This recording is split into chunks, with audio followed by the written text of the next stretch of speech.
Iran बड़ी मुसीबत में फंस गया है।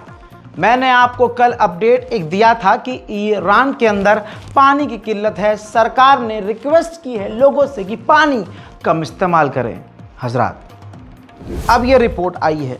इस रिपोर्ट में आपको बताना चाहूँगा कि ईरान ने रिक्वेस्ट की है, अपने लोगों से हाथ जोड़कर रिक्वेस्ट की है कि आप पानी का इस्तेमाल बिल्कुल कम कर दीजिए, वेस्ट मत कीजिए। और हालात इतने बुरे हो गए हैं कि तेहरान के अंदर कहा जा रहा है कि 2 से 3 हफ्ते के अंदर पानी बिल्कुल ख़त्म हो जाएगा। आसपास की जो नदियां हैं, जो स्रोत थी पानी के लिए ईरान के लिए, वो बिल्कुल सूख चुकी हैं। 40 साल में ईरान के आसपास जो नदियां हैं वो पहली बार सूखी हैं। वहीं ईरान की इस तस्वीर को देखिए, टैंकर लगा है, जगह जगह पानी के टैंकर लाए जा रहे हैं, लेकिन ये भी तो बड़ी मुश्किल से मिल रहा है। ईरान की आवाम, ईरान की जनता सड़कों पर अब पानी के लिए खड़ी है, लाइन में लगी है। हालात बुरे हैं, बद से बदतर हैं। ईरान ने कह दिया है कि चारों तरफ खतरनाक गर्मी है और किसी किसी जगह पर 50 डिग्री तापमान है।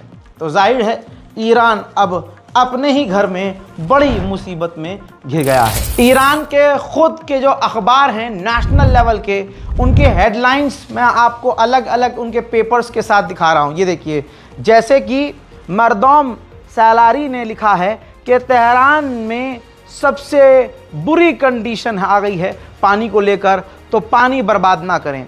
हम मेहान नाम का अखबार लिखता है कि तेहरान के पास अब पानी नहीं है। अरमाने एमरोज अखबार लिखता है कि पेज़ेश्कियान ने कहा है कि जो पानी की किल्लत है, ये जो है हमारे लिए सबसे बड़ी मुसीबत है, एक बड़ी परेशानी है। हजरात मोहतरम, हेडलाइंस में ये छप रहा है। ऐसे ही जमे जम नाम का जो अखबार है वो लिखता है कि जो हमारा डैम है वो पूरी तरह से सूख चुका है। ईरान के अंदर एक लेक है, लेक उर्मिया। आइए उसकी मैं आपको हवाई तस्वीर दिखाता हूं जो हवाई जहाज से ली हुई है। ये जो लंबी सी लाइन नज़र आ रही है जो सूखी हुई है, ये लेक उर्मिया है ईरान के अंदर, जो 40 साल में पहली बार पूरी तरह से सूख चुकी है। अब ये अगली तस्वीर देखिए, ये जो डैम था एक ईरान के अंदर, जो ईरान ने डैम बनाया हुआ था, वो भी पूरी तरह से सूख चुका है।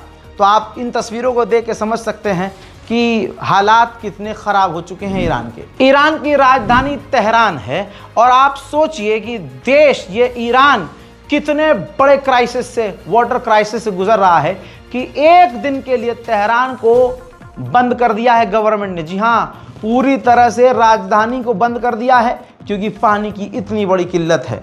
अब जो भारत के फड़फड़ाते हुए लोग, जो कुछ मुसलमान वहाँ जाने की कोशिश कर रहे हैं, हमारी जानकारी में भी बहुत सारे लोग हैं, अरे दादा भाई हमने तो टिकट कर लिया, हमारा जहाज़ का टिकट हो गया, अब क्या करें। अब भाई वहाँ जाकर सड़ने से अच्छा है, एक तो जंग का ख़तरा, हमले का ख़तरा, भगदड़ का ख़तरा, पानी ख़त्म। भाई अपने मुल्क में रहो, अपने माँ बाप के पास कुछ समय रहो, बिताओ, उसके बाद हालात ठीक होने के बाद चले जाना। एक मुसीबत हो ईरान के अंदर तो मैं आपको बताऊं, ये देखिए इस्फहान में पेट्रोलियम प्रोडक्ट वर्कशॉप में खतरनाक भयंकर आग लग गई।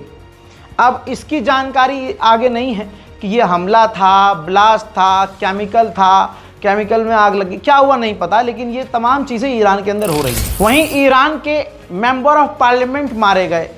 ईरान ने आधिकारिक तौर पर कहा कि वो हार्ट अटैक से मारे गए हैं, लेकिन पीछे की जानकारी कुछ और है, लेकिन ईरान उसको कंफर्म नहीं कर रहा है। उधर ये तस्वीर देखिए, ईरान के तबरीज के इलाके के एक घर के अंदर या कहिए दीवार पर एक बम फटा, विस्फोट हुआ। इस जानकारी को दबाया गया कि कितने लोग घायल हुए, कोई मरा कि नहीं मरा, ये सामने नहीं आई है, लेकिन धमाका हुआ है। इससे पहले कुछ और बात सामने आती, ईरान ने हमेशा की तरह फिर से सामने आकर कहा कि ये जो इजराइल के बम थे जो नहीं फटे थे, हमने उसको डिस्ट्रॉय किया है। हाँ, आप ऐसे डिस्ट्रॉय करोगे कि साथ में ईरानी सिविलियंस का मकान ही उड़ जाए। बहुत बढ़िया ईरान भाई, मुझे मालूम है, हम सबको मालूम है कि आप लोग परेशान हो, ईरान की गवर्नमेंट बहुत मुसीबत में है, लेकिन ये भी पता है हमें कि आपको झूठ बोलना नहीं आता, लिहाजा कोई ज़रूरत नहीं है, तब भी आपके चाहने वाले आपका साथ ही देंगे, झूठ बोलने की कोई ज़रूरत ही नहीं है। लेकिन फिर भी एक बात पे मैं बार बार जोर दे रहा हूँ, हिंदुस्तान से ईरान का सफ़र करने वाले लोग सब्र कर लें। उधर और भी बहुत तरह की खिचड़ी पक रही है। अमेरिका के मिडिल ईस्ट के कमांडर यानी सेंटॉम के कमांडर इराक पहुंचे हैं और इराक के राष्ट्रपति से उन्होंने मुलाकात की है। उधर इजराइल ने जो टारगेट करके सिविलियंस को हमला किया, 100 ईरान के एथलीट्स मारे गए हैं, खिलाड़ी नेशनल और इंटरनेशनल लेवल के खिलाड़ी मारे गए हैं, लेकिन फिर भी दुनिया आतंकवादी ईरान को कहती है। उधर कैस्पियन सी के अंदर ईरान और रशिया ने अपनी नेवी ड्रिल शुरू कर दी है। उसकी कुछ तस्वीरें सबूत के लिए आपके सामने।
इसके अलावा ईरान के डिफेंस मिनिस्टर ने रूस के डिफेंस मिनिस्टर से फ़ोन पर बात की है।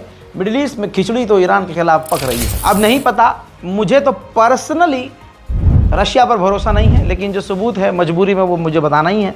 ये देखिए, रूस का एक कार्गो जहाज़, जिस जहाज़ से हथियार ट्रांसफ़र या हार्डवेयर ट्रांसफ़र किए जाते हैं, वो जहाज़ तेहरान उतरा है। वहीं ईरान ने साथ में ये भी कहा है कि अपने न्यूक्लियर को लेकर हम रशिया और चाइना से भी बात करेंगे।